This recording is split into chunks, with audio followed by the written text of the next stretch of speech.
de las normas ISO 27000. Entonces, primero que todo, ¿qué son las normas ISO 27000? Entonces, es un grupo, es decir, es una familia de normas, estándares internacionales, y en algunos casos las personas los llaman marcos de referencia, ¿no? Dependiendo del grado que quieran implementar, que sirven para la implementación de un sistema de gestión de seguridad de la información. ¿Con cuál objetivo? Proteger la información, así de sencillo. Pero, ¿qué es un sistema de gestión de seguridad de la información? Entonces, un sistema de gestión de seguridad de la información consta de una serie de políticas, de procedimientos, instrucciones, directrices dentro de una organización que conlleven como objetivo proteger los activos de información dentro de una organización. Para eso se creó un grupo de familias, una familia de estándares que van orientados hacia la protección de ese sistema de seguridad de la información. Para eso existe, esto es una gráfica muy general de lo que es las normas ISO 27000. Aquí faltan algunas, pero quiero mostrar, digamos, las más relevantes. Lo primero es que vamos a basarnos en la norma ISO 27001 e ISO 27002 durante este proceso. Primero, la ISO 27001 es una norma que fue publicada, o la última versión se encuentra publicada en el año 2013. Actualmente están haciendo ya los procesos para la publicación de la última. Y es la norma principal de toda la serie, que incluye todos los requisitos de un sistema de seguridad de la información. Es decir, es nuestra guía base para poderlo implementar. La ISO 27002 es un manual de buenas prácticas y de controles. Se compone de 39 objetivos de control y 133 controles. Es decir, mientras la ISO 27001 corresponde a la guía, la ISO 27002 es específicamente los controles que tenemos que seguir en detalle para poderlo hacer. Pero otra norma muy importante en este momento de confinamiento es la norma ISO 27032, que es el contexto en materia de buenas prácticas en materia de ciberseguridad. ¿Listo? Entonces, por eso nuestro proceso va a estar enfocado en esas tres. Sin embargo, pues ahí se pueden encontrar toda la familia dependiendo de la necesidad de las compañías. ¿Cómo se compone las normas ISO? Entonces, aquí quiero hablar un poco de cómo se compone la norma ISO 27001. Entonces, como pueden observar, se compone de 14 dominios. Hay dominios que son de orden estratégico, como lo pueden observar. Hay dominios que son de origen táctico y otros que son de un entorno operativo. Y todos conforman esos 14 dominios. Es decir, son las buenas prácticas en cada uno de esos aspectos. Sin embargo, como nosotros estamos mostrando un proceso de auditoría en sistemas de información, lo que queremos es hacer un comparativo de lo que nosotros estamos auditando o lo que recomendamos auditar con relación a los dominios de la norma ISO. Y esos que se encuentran señalados en rojo son los que no estamos auditando en este proceso. Observemos el comparativo, y es que prácticamente 11 de los 14 dominios se encuentran, perdón, 10 de los 14 dominios se encuentran en este momento en proceso de evaluación. ¿Cuáles no se encuentran? El de cumplimiento legal, relación con los proveedores, la parte de las verificaciones en físicas y ambientales, y la parte de adquisición, desarrollo y mantenimiento. Sin embargo, los otros 10 dominios son tratados de alguna manera dentro del proceso de auditoría que se está realizando.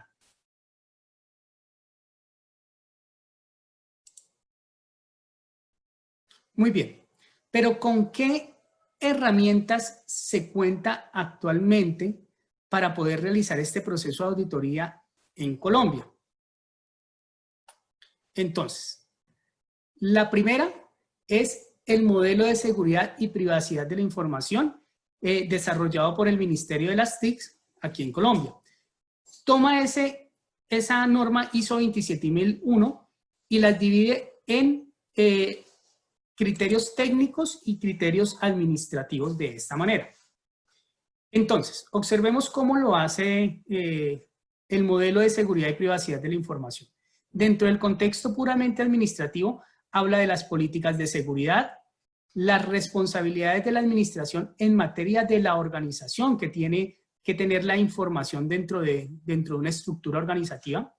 Habla de la seguridad de los recursos humanos, la gestión de los activos, es decir, de todos los inventarios, la gestión de la continuidad del negocio y la relación con los proveedores. Y a nivel técnico habla de los controles de acceso, el nivel de criptografía, es decir, de cifrado de información, la seguridad física, la seguridad en las operaciones, la seguridad en las comunicaciones, el mantenimiento de los sistemas y la gestión de los incidentes de seguridad de la información. Sin embargo, otro mecanismo con el cual contamos es el siguiente, y es la norma ISO 27002. Como le comenté, se compone de 39 objetivos de control, 133 controles y 11 dominios. En ella podemos encontrar específicamente las características o las recomendaciones de control técnico y administrativo que requiere la norma ISO 27001 para funcionar. Observemos, por ejemplo, ¿qué pasaría si qué mecanismos o qué controles se debe tener antes de la contratación de un personal? ¿Sí? Supremamente importante. Recuerden que los ciberdelincuentes pueden estar en cualquier lado. Las compañías hacen o no hacen un proceso de gestión de verificación de antecedentes, de verificación de redes sociales, de verificación de acciones que puedan llevar hacia la contratación de una persona que tenga buenos criterios en materia de seguridad, o simplemente contrata sin tener estos controles necesarios. Miremos, por ejemplo, el dominio de clasificación de la información. Encontramos empresas donde la información se encuentra distribuida en varios computadores sin ningún tipo de información. Y lo primero que pues pedimos nosotros es que la información sea clasificada. Si yo conozco lo que sé lo que puedo clasificar.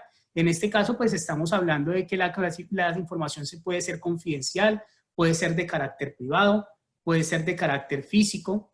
Entonces, efectivamente, se puede tener en cuenta una clasificación de la información, asignar unos roles a esa información y hacer restricciones sobre esa información.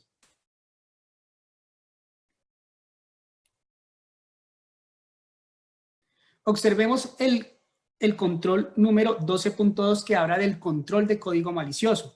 Efectivamente, aquí es cuando hablamos de las operaciones y aquellos antivirus que nosotros recomendamos que se tengan instalados dentro de las organizaciones. También está la parte de intercambio de información y comunicaciones. Y así sucesivamente, en estos 39 objetivos de control se encuentra cada uno de esos controles importantes que debe tener en cuenta una organización para trabajar. Bien, el último recurso con el cual contamos es efectivamente la norma ISO 27032, que corresponde a todos los datos correspondientes hacia la ciberseguridad, aspecto muy importante en este momento. ¿De qué habla la norma ISO 27032? Lo primero habla de la seguridad en las redes de comunicación, es decir, en este caso habla de la red interna y las redes externas de comunicación. Pero ¿por qué o cuál fue el objetivo de crear esta norma ISO 27032? Es la seguridad que tengo en las comunicaciones, especialmente por Internet.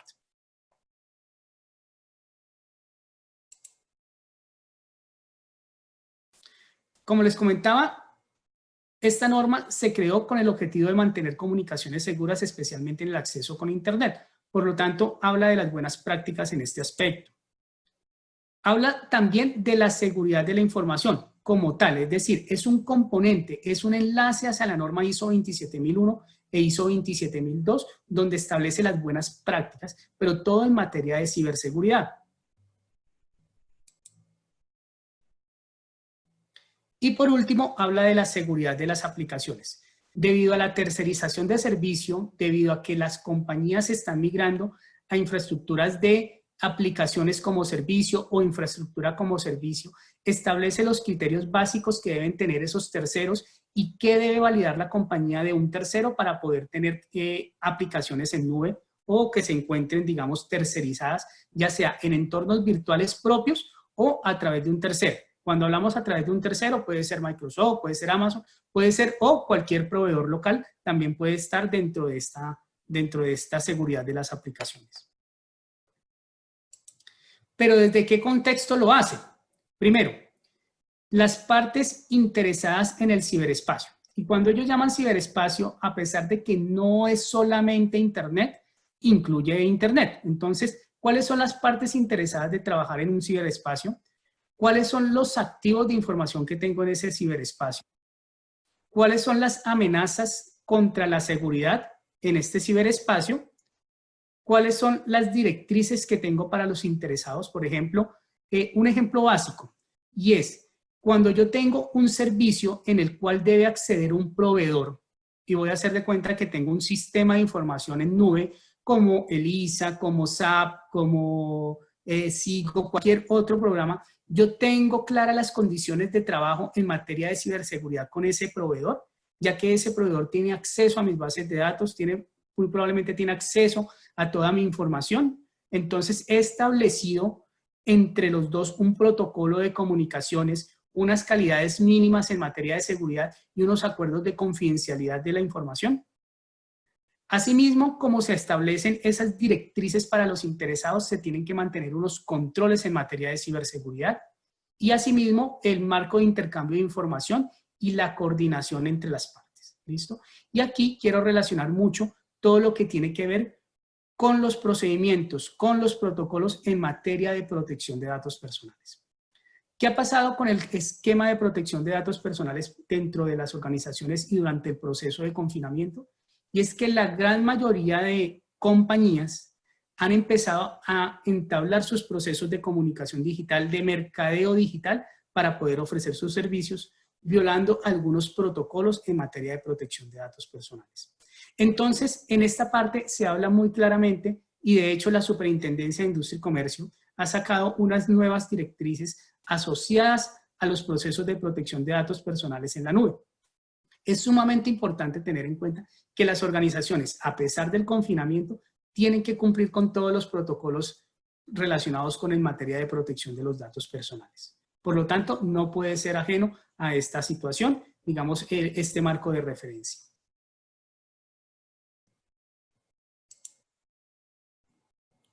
Bien.